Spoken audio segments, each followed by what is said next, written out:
Bismillahirrahmanirrahim. Assalamualaikum warahmatullahi wabarakatuh. Kita ketemu lagi, alhamdulillah ya.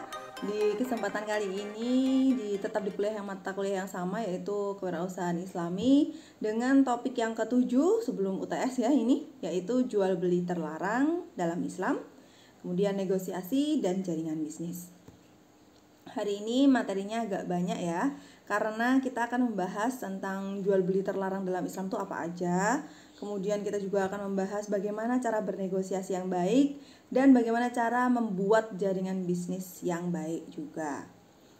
Ini penting nih untuk kita nantinya menjalankan usaha bisnis kita.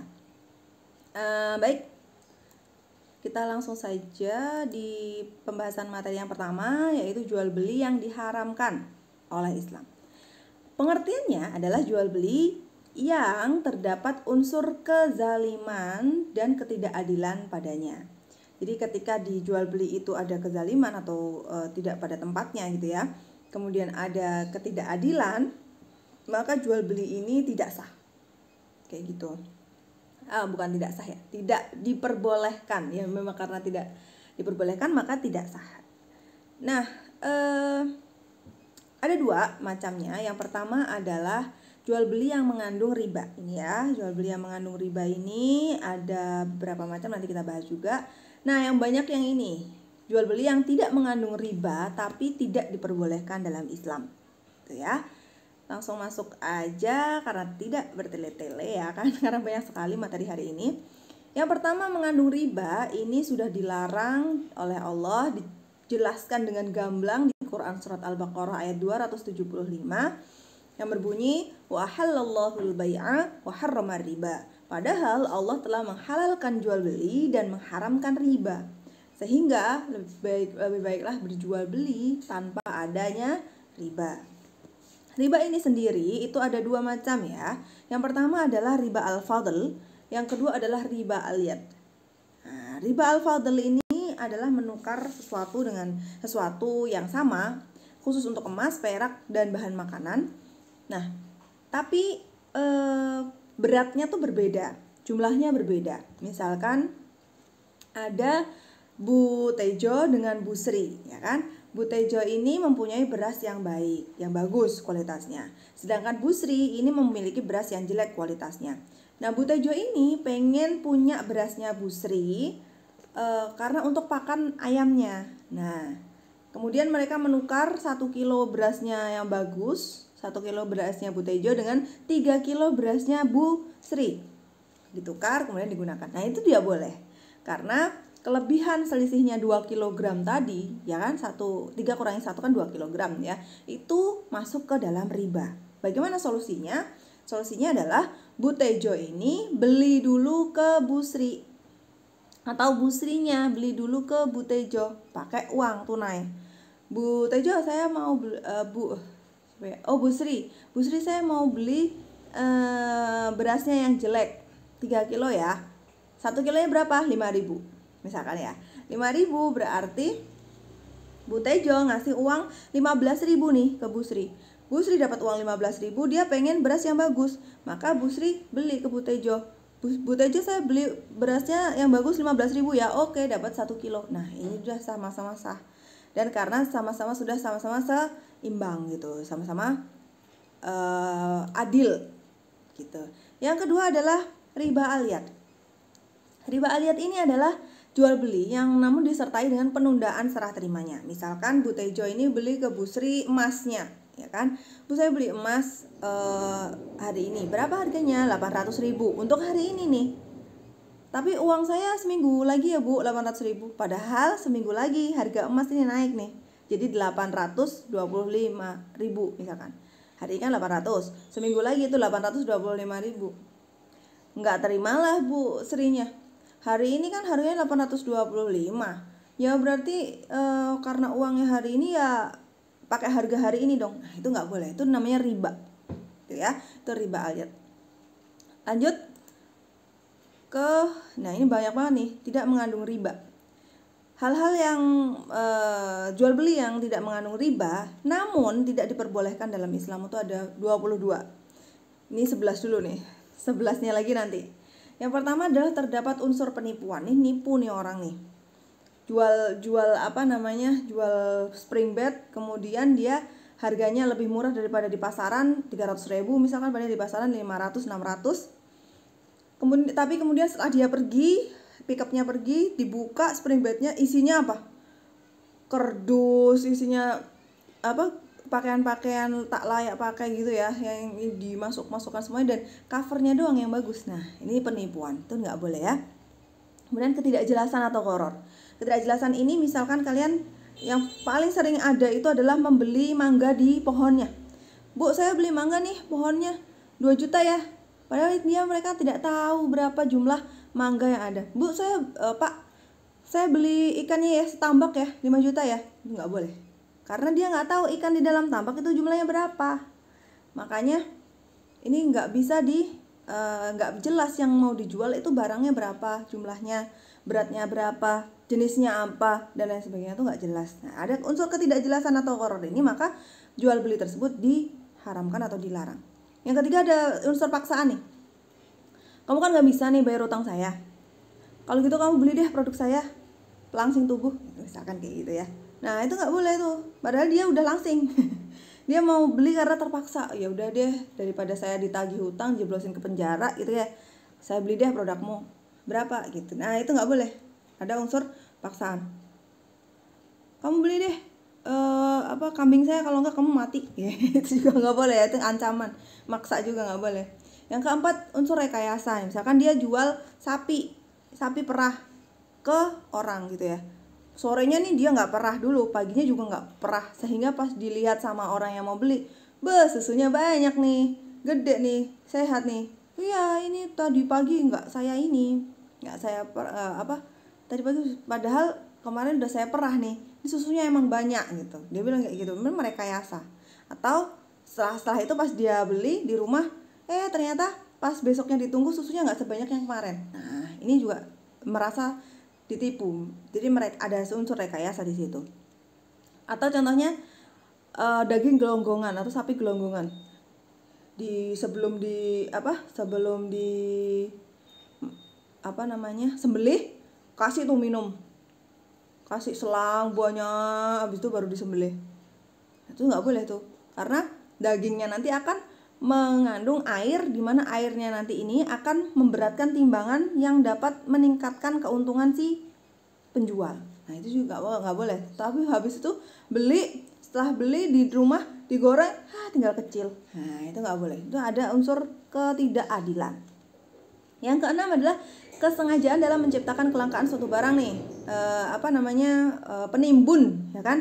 Ada yang menimbun bawang merah, ada yang menimbun bawang putih, menimbun cabai, menimbun gas LPG, itu nggak boleh semua. Menimbun beras apalagi juga ya, itu masuk ke pidana juga di Indonesia.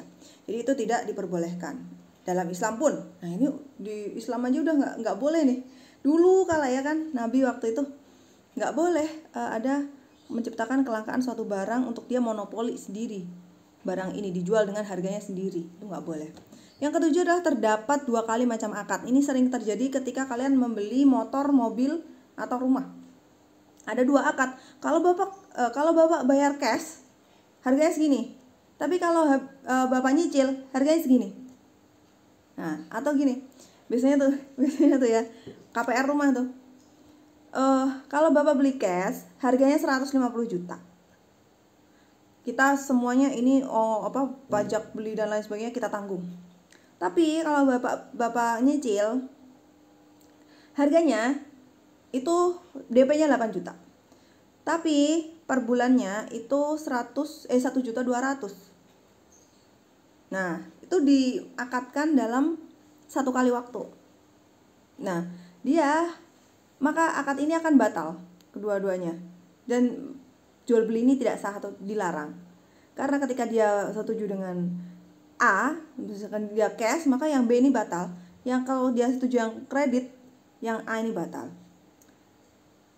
Enaknya gini, untuk mengatasi ini biasanya kalau yang syariah ya, saya jual rumah ini, Bapak bisa lunasi nanti di tahun depan itu di 5 tahun yang akan datang gitu ya, itu adalah harganya saya jual 500 juta. Padahal harga rumah hari ini, saat ini minimal umumnya yang sama ya, itu 300 juta. Nih. Nah, terus 200 jutanya bagaimana? Nah, itu sudah dihitung kalau misalkan dilunasi pada 5 tahun mendatang. Harga kenaikan tanah, kenaikan properti dan lain sebagainya, dan nilai turun nilai tukar uangnya berapa. Itu sudah dikonversikan sehingga si penjual itu ngomong ke pembeli, kalau Bapak ingin rumah ini bisa dicicil tapi saya jual 500 juta. Nah, itu gitu ya. Kemudian yang 8 adanya tolong menolong dalam berbuat dosa. Ini juga nggak boleh. Berjualan dengan hal yang maksiat gitu ya, itu nggak boleh. Pencucian uang dan lain sebagainya nggak boleh. Promosi dengan informasi yang palsu. Ini kalian sering banget lihat di Shopee, di e-commerce yang lain, di GoFood juga, bahkan ayamnya digambar besar bareng datang, setelah datang kecilnya bukan main. Nah, itu nggak boleh. Itu informasi yang palsu saat promosi, itu tidak boleh. Yang 10 adalah adanya untung-untungan dan ramalan. Saya beli motornya ya, tapi saya bayar pakai anak sapi saya. Nah, anak sapinya di mana? Masih di perutnya ibunya. Itu nggak boleh ya. Jadi kan nggak tahu si anak sapi ini bakalan lahir selamat atau cacat atau bagaimana. Jadi kan nominalnya nggak ada. Itu untung-untungan atau ramalan. Kalau ternyata yang lahir 2, ya itu buat dia semua kan untung. Tapi kalau misalkan yang lahir cacat atau malah dia meninggal sebelum lahir, maka nggak untung, ya kan? Kemudian yang 11 adalah muhaqalah atau mukharabah. Dan mukharabah ya, bukan atau, muhaqalah dan mukharabah. Ini kalau muhaqalah ini khusus untuk tebakan butir gandum. Jadi untuk butir gandum berapa nggak jelas dan lain sebagainya, itu ditebak aja tuh. Nah, itu nggak boleh. Yang kedua yang mukharabah itu jual sebelum panen. Ini juga nanti juga ada ya, kayak sebelum panen durian itu nanti berapa kamu udah beli duluan 2 juta misalkan, padahal yang ternyata saat dipanen sebelum dipanen ada hama sehingga si bakal buahnya jatuh dan sebenarnya kan rugi. Nah, itu juga nggak boleh ya. Oke, lanjut. Yang selanjutnya adalah nomor 12, yaitu mulamasah. Mulamasah ini membeli tapi tidak bisa tahu detail produknya. Bukan kayak kayak kita online shop itu kan memang kita nggak tahu, nggak bisa megang dan lain sebagainya. Tapi kita bisa baca atau penjual bisa menjelaskan rincian produknya, bahannya apa, ukurannya berapa di kolom keterangan produknya. Nah, ini sudah mengurangi kekhawatiran si konsumen terhadap apa nanti barang yang akan diterimanya. Jadi ketidakjelasan ini diminimalisir. Nah, munabazah atau nibas yang ke-13, membeli apa yang dilempar padanya. Ini orang Arab sering lakukan ini dulu waktu zamannya jahiliyah gitu ya. Nah, apapun yang dilempar ke saya beli dengan harga sekian, padahal dia nggak tahu jenisnya apa, kualitasnya bagaimana dan lain sebagainya. Kalau dia bagus kualitasnya ya yang untung dia, kalau nggak bagus ya yang untung si penjual. Yang 15, menjual utang dengan utangan, itu nggak boleh. Misalkan saya utang mobil, saya kredit sama bank, kemudian mobilnya saya jual, ya kan? Saya jual atau saya jual terus yang mau beli ini utang juga ke saya. Nah, nanti duit utangnya dia yang dibayarkan ke saya itu saya bayarkan ke bank. Itu nggak boleh kayak gitu. Terus karena tidak cash ya, tidak tunai dan lain maksudnya itu akadnya tuh tidak selesai pada saat itu. Karena utang ini sangat banyak sekali hukumnya. Yang 16, jual beli setelah azan pada hari Jumat. Ini juga tidak boleh. Setelah adzan, itu adzan pertama ya di hari Jumat, sudah tidak boleh ada lagi transaksi jual beli kalau kalian jadi penjual ya. Karena sudah dijelaskan pada banyak hadis dan ada juga ayat Quran bahwa di hari Jumat itu untuk jual beli tinggalkanlah jual beli. Saya jadi belibet ya karena banyak banget ini yang harus disampaikan. Oke. Yang 17 jual beli yang ditangguhkan. Ya sama ya tadi, hampir sama. Kalian juga sudah paham, insya Allah. Ditangguhkan itu maksudnya ya udah nanti aja ininya barangnya, tapi nggak sekarang itu nggak boleh. 18 penjual disertai pengecualian yang tidak diketahui pembelinya atau sunaya. Contohnya adalah saya jual ikan saya kecuali sebagiannya. Nah yang beli ini nggak tahu sebagiannya tuh yang mana berapa. Nah itu nggak boleh. Harus saling tahu, harus saling mengetahui berapa jumlah yang dikecualikan, yang tidak dijual dan mana yang dijual. Jual beli barang yang tidak dimilikinya, dropship itu juga ada yang mengatakan tidak boleh ya, dropship ini, karena kita tidak memiliki barang dan tidak memiliki kuasa atasnya, kecuali kita memang sudah diakui nih, kamu jadi agen saya, nanti saya stok bahan ini tempatmu, nanti kamu jual, nah itu baru boleh. Tapi misalkan kalian ngejual barang yang kalian nggak tahu ini sudah terjual atau tidak, barangnya stoknya masih ada atau tidak, itu nggak boleh, harus tahu ya, kamu harus punya kuasa atas barang itu. Kemudian jual beli yang barangnya tidak dimilikinya, jual beli barang yang belum diterima, itu juga tidak boleh. Misalkan baru mau dikirim nih dari Turki, misalkan karpet gitu ya, terus sudah kalian jual dulu padahal kalian belum menerima barang ini, itu nggak boleh juga. 21 jual beli musarrah. Masya Allah sampai belibet terus ini. Jual beli musarrah merekayasa produk agar terlihat luar biasa, ini juga tidak boleh ya, rekayasa tadi masuknya ya. Kemudian yang ke-22 jual beli anjing dan kucing, ini sudah ada hadisnya. Bahwa aku bertanya kepada Jabir bin Abdullah tentang uang dari hasil penjualan kucing dan anjing. Beliau lalu menjawab, Nabi SAW melarang hal yang demikian itu. Hadis riwayat Muslim An-Nasa'i. Juga An-Nasa'i juga meriwayatkan dengan tambahan kecuali anjing untuk berburu, itu tidak apa-apa katanya. Untuk An-Nasa'i ya. Jadi untuk kucing, anjing itu tidak boleh diperjualbelikan.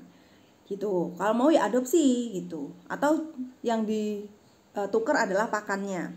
Misalkan saya mau punya anak kucing kamu satu dong gitu. Terus habis itu ini uang buat akadnya gini, ini uang buat ganti pakannya selama ini gitu. Itu boleh 250 misalkan. Itu ya. Oke, lanjut ke yang kedua materinya. Sebentar. Yang kedua adalah negosiasi. Ya, jadi udah paham dulu ya tadi ya, balik dulu deh.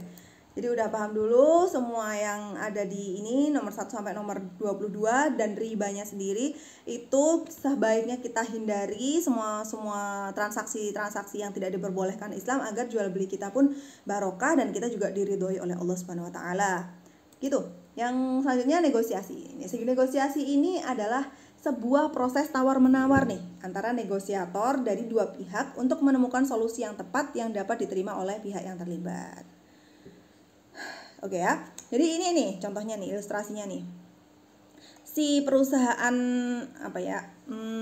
si perusahaan Indomie misalkan atau kalian lah ya, si perusahaan telur gulung. Nah, telur gulung ini mau membeli atau pengen langganan ke penjual telur. Ini ibunya nih penjual telur. Dengan harga yang lebih murah dibandingkan di pasaran karena dia akan secara rutin terus-menerus beli di ibunya ini gitu. Jadi langganan gitu ya. Dia minta harga grosir, harga beda lah. Nah, kemudian kedua belah pihak ini bernegosiasi. Ini mediator namanya. Yang ini dari pihak telur gulung, yang ini dari pihak penjual telur. Gitu ya. Ya ini contoh mudahnya. Nah, kemudian mereka melakukan negosiasi di mana mereka harus pengen mencapai kesepakatan yang nantinya itu akan dilaksanakan, perjanjian ini dilaksanakan untuk kurun waktu tertentu. Nah, hasil dari negosiasi sendiri itu ada 3 ya. Yang pertama adalah rugi sama rugi dan untung, atau untung dan untung, atau win-win solution gitu ya. Kalau istilahnya gitu ya. Kemudian salah satunya dari ini, maka apa aja yang jadi pengertian ini dulu ya, pengertian negosiasi udah jelas bahwa menemukan solusi yang tepat dan dapat diterima oleh kedua belah pihak yang terlibat. Oke, telat. Terus kemudian yang beberapa kondisi khusus di mana negosiasi akan mencapai hasil terbaik. Ada 4 nih. Yang pertama saat hanya melibatkan dua pihak yang bernegosiasi. Ini dua pihak aja. Itu insya Allah negosiasinya akan lebih lancar. Beda kalau banyak pihak. Nah itu kan akan banyak kepala, maka negosiasinya juga akan berjalan lebih alot gitu ya. Yang kedua merupakan kepentingan utama terjadi antara kedua belah pihak. Utamanya ya tadi beli telur sama yang ini juga pengen keuntungan. Nah, semua pihak merasa bahwa negosiasi akan menghasilkan hasil yang lebih baik. Dia juga cepat muter telurnya, yang satunya yang satunya dapat bahan produk yang lebih murah. Kemudian yang keempat, semua pihak ingin bekerja sama daripada memulai situasi konflik yang akan sangat merugikan. Ini juga akan memperlancar nih, karena kalau nggak deal maka situasi konflik akan terjadi. Kayaknya kalau untuk perusahaan pengusaha telur dan penjual telur tadi nggak terlalu banyak konflik ya, tapi ini juga akan. Nah, tahap dalam negosiasi sendiri itu ada 4. Yang pertama adalah persiapan, ya kan? Persiapan ini isinya adalah menentukan sasaran, prioritasnya apa, kemudian informasinya bagaimana permasalahannya atau sikapnya peserta negosiasi dan kepribadiannya, kebiasaannya dalam perundingan, kemudian ada kejadian peristiwa yang masalah dengan dalam negosiasinya apa. Ada konsesi, hendaknya sederhana dan luas ya, dalam bernegosiasi itu sederhana, luas, kemudian siap mental bagi perunding atau negosiator. Selanjutnya, di kelompok perundingan sendiri atau negosiator sendiri itu bisa pakai susunan, ada ketua timnya, anggota timnya, penasihat dan peninjaunya. Ini kalau sederhana kayak tadi, satu orang dengan orang yang lain, mediatornya satu aja tuh cukup. Tapi kalau di perusahaan besar gitu ya, di bagian purchasing atau di bagian kerjasama humas dan lain sebagainya, itu ada tuh ketua timnya siapa dan lain sebagainya. Maaf ya iklan. Oke, lanjut. Yang selanjutnya adalah bersoal jawab atau bertanya jawab. Yang sebaiknya dihindari saat bersoal jawab ini adalah memotong atau mengganggu pembicaraan atau menginterupsi, kemudian menyerang pembicara pihak lain, menyalahkan orang lain, menunjukkan diri pandai atau unggul, kemudian dia terlalu banyak bicara, itu nggak boleh ya. Harus dihindari. Memaki lawan negosiasi apalagi ya, koniki ya, itu nggak boleh. Harus dihindari. Yang sebaiknya dilakukan, dengarkan baik-baik, ajukan pertanyaan untuk kejelasan. Jadi jelasnya berapa Bu? 1 kilo gitu. Nah dan sebagainya gitu. Buatlah ringkasan permasalahan dan pembicaraan sewajarnya. Ajukan pertanyaan kepada lawan. Jangan mengingkatkan diri dengan usul-usul dan penjelasan yang diajukan oleh lawan perunding. Kalian tahu gak? Ya pokoknya jangan ikut arusnya dia gitu ya. Carilah informasi lebih jauh dan lebih mendalam tentang keinginan, sasaran dan kepinginannya kalian tuh apa. Di sana Bu kalau telur itu segini harganya, masa saya nggak bisa sih Bu dapat harga segini gitu. Nah itu dia cari informasi.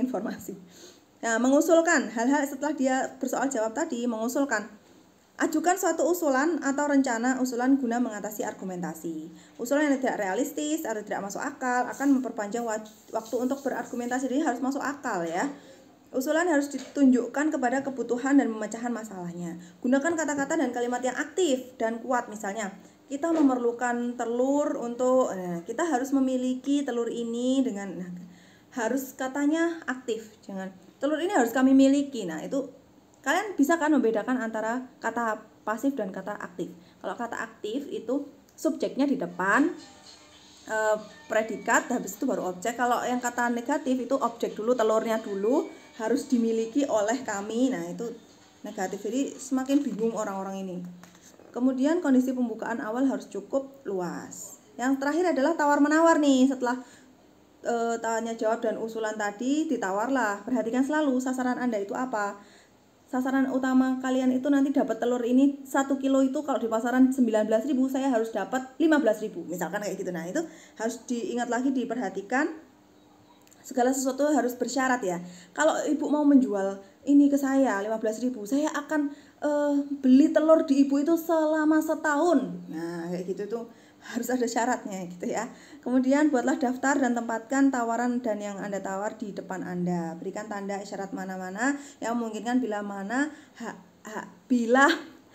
mana dan hanya jika pihak lawan berunding setuju dengan persyaratan yang diajukan gitu ya. Oke. Yang harus diingat adalah sasaran, persyaratan. Jangan berikan sesuatu tanpa persyaratan tertentu dan kaitkan selalu setiap permasalahan dalam setiap perundingan. Gitu. Oke. Lanjut. Bagaimana manfaat negosiasi itu? Manfaat negosiasi ada banyak ya. Yang pertama adalah membentuk kesepakatan serta menjalin hubungan kerjasama yang terjadi antara setiap pihak yang sedang bernegosiasi. Yang kedua, setiap pihak yang sedang bernegosiasi itu bisa saling menghargai, menerima dan memahami hasil dari negosiasi tersebut. Yang ketiga, menghasilkan kesepakatan yang bisa menguntungkan kedua belah pihak. Ya kalau enggak menguntungkan kenapa harus kerjasama ya kan. Yang keempat adalah menghasilkan sebuah interaksi yang baik dan hubungan kerjasama yang bisa mempengaruhi hubungan sosial nih antara satu pihak dengan pihak yang lain. Oke, jaringan usaha sekarang. Akhirnya ya. Oke, jaringan usaha. Apa sih jaringan usaha itu? Jaringan usaha adalah hubungan, ini maaf ya, ketutup. Hubungan yang dibina oleh seorang usahawan dengan usahawan lain atau dengan pihak lain yang mendukung. Contohnya distributor, agen, pengecer, konsumen, bahkan pemerintah. Jadi kalian bisa membuat jaringan usaha atau jaringan bisnis dengan pemerintah untuk meningkatkan daya saing sekaligus daya serap pasar terhadap produk atau jasa yang Anda tawarkan gitu ya. Jaringan usaha ini itu sangat penting sekali karena berkaitan dengan itu tadi, daya serap pasar terhadap produk kita. Gitu. Misalkan kalau jaringannya sedikit, maka ya penjualannya juga akan sedikit gitu ya. Beda dengan yang jaringannya banyak. Nah, jaringan usaha ini itu ada 3 ya. Yang ke atas itu adalah usaha yang telah besar, maksudnya jaringan usaha kita dengan usaha yang telah besar atau dengan pemerintah. Cara membuatnya bagaimana atau cara membentuknya bagaimana? Usaha yang telah besar itu kan merasa dirinya, aku tuh yang nomor 1 di bidang ini gitu ya. Misalkan kita mau ngambil telur gitu ya tadi ya. Ngambil telur di perusahaan yang telah besar ya, makanya Anda harus banyak kenalan, kemudian menawarkan atau membuat dia lebih senang dulu dengan kita dan lain sebagainya. Kalau dengan pemerintah itu ya, pemerintah kan banyak punya programnya kan. Nah, ikutin aja program-programnya. Masuk ke dinas industri kecil, menengah dan lain sebagainya itu ya, atau mikro. Kalian masuk ikuti program-programnya, maka Anda akan sedikit-sedikit akan kenal nih dengan Pak Dinas ini tuh ini. Nanti kalau mau ngurus PIRT, mau ngurus kehalalan yang baru itu dengan ini dan lain sebagainya. Itu bisa pakai cara seperti itu. Yang kedua adalah jaringan usaha dengan usaha yang setara. Itu biasanya banyakin kenalan pas ada workshop sama-sama workshop wirausaha atau workshop pemasaran atau workshop sosial media dan lain sebagainya. Kenalan di situ, tukar kartu nama dan lain sebagainya.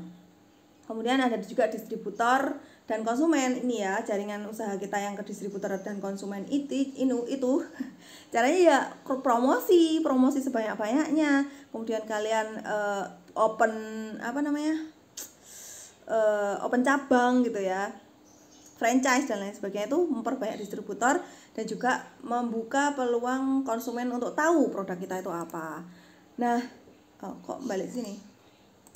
Lanjut ke ini, apa yang dibutuhkan untuk membentuk jaringan usaha. Yang pertama adalah menciptakan citra perusahaan Anda sendiri. Citra perusahaan itu harus kuat ya, harus diingat sama si konsumen ataupun pemerintah ataupun siapapun yang nanti kita akan jaring usaha. Kita akan ikat dia di jaringan usaha kita. Yang pertama itu membentuk kesan kita bonafit perusahaan.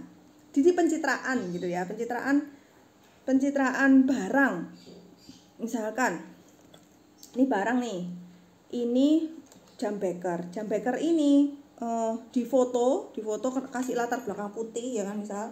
Habis itu kalian pajang di ini fontnya ini dan lain sebagainya, itu ada sendiri ilmunya. Ini kalian juga mungkin perlu belajar ketika nanti kalian akan membuat usaha-usaha atau produk-produk yang kelihatan bonafit gitu ya. Yang kedua adalah citra yang kuat, bahwa jam ini, produk saya itu memiliki citra yang cute misalkan. Nah, citra yang pink, yang ada telinganya 2 dan lain sebagainya. Ini kan citra yang nanti dilekatkan. Oh, kalau saya mau beli jam-jam yang yang cute, yang lucu, maka saya akan ke toko ini. Nah, itu citra yang kuat. Kemudian berpikir keras. Berpikir besar. Jadi kalian harus berpikir besar. Konsumen kalian tuh nggak hanya di sekitar kalian, tapi juga di luar negeri, di dunia ini. Kalau ada dunia lain selain dunia ini juga boleh kita kita citrakan perusahaan kita ke sana gitu ya. Bertindak besar juga sama. Kita juga harus bertindak yang lebih besar daripada apa yang kita pikirkan saat ini. Berpenampilan bonafit. Nah, ini juga perlu nih, meskipun Bob Sadino melawan teori ini ya. Beliau itu katokan cendak, kaosan gitu ya. Nah, itu yang dia lakukan untuk memiliki citra yang kuat. Biasanya seorang usahawan itu dia harus rapi, rambutnya rapi, bulu hidungnya nggak keluar gitu ya, wajahnya udah seger gitu kan. Ketika saya terapkan juga ketika saya akan bertemu, saya akan mengisi materi kalian atau saya akan bertemu klien, maka saya minimal saya mandi dulu, cuci muka dulu, bedaan, pakai lipstik dan lain sebagainya, saya rapi, saya mempunyai citra yang bagus gitu ya. Kemudian yang keenam adalah bergaul dengan orang yang tepat. Ini kalian bisa menjelaskan sendiri lah ya. Siapa temanmu, maka seperti itulah nanti kamu akan menjadi. Bergaul dengan orang yang tepat. Kemudian yang ketujuh adalah membonceng status. Nah, ini juga boleh nih. Jadi dulu tuh ceritanya ada banyak usahawan kecil kita yang bonceng dulu nih statusnya ke usahawan besar, terus habis itu baru dia dikenal karena telah bekerja sama dengan perusahaan besar itu, maka dia akan mendapat banyak, citranya dia naik, citra perusahaannya naik, jadi bonafit gitu. Terus membentuk pengurus usaha yang berwibawa. Ini salah terus nih ketikan saya, maaf ya. Membentuk pengurus usahawan yang berwibawa. Jadi pengurus usahanya itu harus yang baik, nggak yang celometan dan lain sebagainya. Dia nggak money oriented, tapi ternyata dia tuh kayak berwibawa gitu loh. Tahu ya maksud saya ya? Nanti kalau nggak tahu silahkan Mas tanyakan di kolom komentar. Yang kesembilan adalah memanfaatkan pengalaman sukses. Jadi dia menceritakan pengalaman suksesnya kepada orang lain atau kepada media untuk mencitrakan perusahaannya. Perusahaan saya loh udah bisa misalkan ya, sudah menangani pemesanan tas belacu di Air Asia.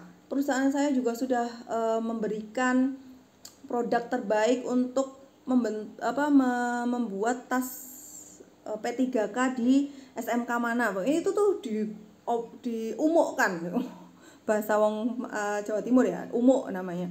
Itu tuh yuk udah dia pamer aja apa kehebatan dia gitu. Yang ke-10 adalah membangun status sambung menyambung. Jadi harus step ya. Sini projectnya ini selesai, harus lagi dia upload lagi. Saya dapat pesanan segini loh gitu. Dan di sosial medianya dia tuh harus mengedepankan atau menceritakan bahwa usahanya itu berlanjut terus-menerus atau sambung menyambung. Oke, kayaknya materinya banyak banget ini, 8 menit. Oke. Lanjut. Yang kedua adalah membuat list jaringan usaha. Ini bisa kalian terapkan juga ya. Kalian bisa bikin kontak gitu. Terus nanti di dalamnya isinya adalah nomor, nama, jenis usahanya apa, nomor kontaknya berapa, keterangannya berapa. Nah, ini list pengusaha ini nantinya itu bisa kalian lihat kembali sambil menyambungkan. Jadi kayak contohnya ya, Ini namanya Pak Didi. Pak Didi ini jenis usahanya percetakan, bisa bikin pin, tas belacu dan apapun yang bisa dicetak gitu. Misalkan kayak contoh-contoh bahan barang lain lah. Nah, oke, berarti nanti kalau saya ketemu saya butuh ini untuk produk kemasan saya, atau saya ketemu klien yang butuh souvenir untuk nikahan anaknya, misalkan saya bisa nih kerjasama dengan Pak Didi gitu. Nah, itu kalian punya. Jadi nggak diawang tok deh otak. Ntar kalau kalian hilang ingatan atau lain sebagainya, ya naudzubillah min dzalik, atau kalian punya anak, kontak ini, jaringan ini itu bisa kalian wariskan. Jadi harus ditulis ya kan, list jaringan usahanya apa, keterangannya gini, lokasi dekat dengan dan lokasinya dekat dan harganya yang ditawarkan murah, nomor kontak ini penting, selalu harus diupdate gitu ya. Gitu, harus ada punya list jaringan usaha. Yang terakhir nih kayaknya ya, menjaga hubungan baik dengan jaringan usaha. Ini harus kalian jaga. Setelah kalian punya jaringan usaha yang baik, maka kalian harus menjaganya. Yang pertama, jaga amanah, tidak khianat ya kan. Ini udah dikasih harga telur 1 kilo 15.000 kok. Katanya kemarin mau beli ke saya, tapi sekarang udah enggak, tahu-tahu dia beli ke tempat sebelah yang harganya 14.000. Ih, apaan? Nah, itu nanti ya mulutnya yang informasinya yang ada di penjual telur tadi bisa disebar ke semua penjual telur yang ada di sekitarnya untuk berhati-hati dengan kalian. Nah, ini ya yang harus diperhatikan. Jadi harus dijaga amanahnya. Kalau kalian sudah deal dengan orang ini, ya udah jaga terus sampai nanti gitu ya. Kemudian yang kedua adalah amar ma'ruf nahi mungkar dalam bekerja sama. Jadi kalau misalkan Pak, ini saya kasih telur ini ya, tapi nanti apa ya contohnya ya, tapi nanti kalau ada orang yang nanya, misalkan saya beli telur ke saya, nanti saya kasih dia telur yang agak second gitu, atau agak yang lama gitu. Nah, itu apa-apalah, karena nanti kalau dia ketahuan kita keseret gitu setelah saat kerja sama itu.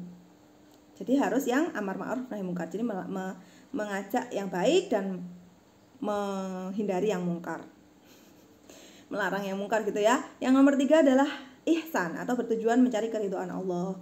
Kalau sudah tujuannya ke Allah, insya Allah tuh ya, curang-curang, rekayasa, tipu-tipu dan lain sebagainya tuh udah nggak ada di dalam kamus saya gitu ya.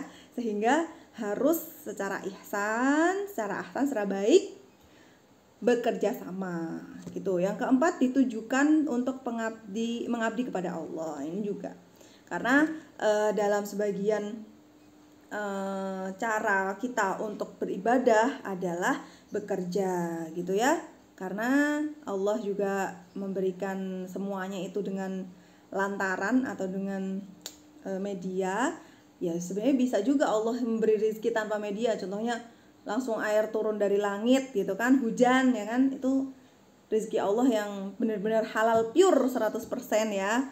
Kita nggak usah takut untuk minum ya kan air hujan itu ya, katanya Gus Baha gitu ya, air hujan adalah produk atau sesuatu yang halalnya tuh 100%, yang belum jatuh ya, yang belum jatuh ke tanah. Kalau udah ke tanah ngeresep, nah itu udah beda lagi tuh, ini tanah punya siapa, bayarnya kemana dan lain sebagainya, itu udah beda lagi. Nah kalau Allah langsung nurunkan dari langit, itu insya Allah halal. Jadi kita semuanya ditujukan untuk mengabdi kepada Allah Subhanahu Wa Taala. Oke, untuk pertanyaan kali ini adalah, coba nanti waktu kita diskusi, silahkan mencoba untuk membuat daftar list ini tadi ya, jaringan usaha kalian. Nah, ini kalian buat nama NIM, kemudian kenalan-kenalan kalian yang ada di kontak itu kalian tulis seperti ini.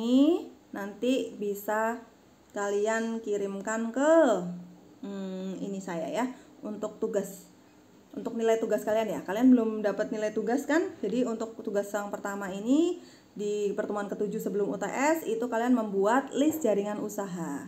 Boleh sebanyak-banyaknya tapi minimal berapa ya? 7. Saya suka angka 7. Oke ya, minimal 7, paling banyak sebanyak-banyaknya kalian punya gitu ya. Terima kasih. Nanti bisa dikirimkan di link yang nanti saya bagi di e-learning. Kita insya Allah ketemu di setelah UTS. Selamat belajar dan terima kasih. Jika saya ada salah, saya mohon maaf. Wassalamualaikum.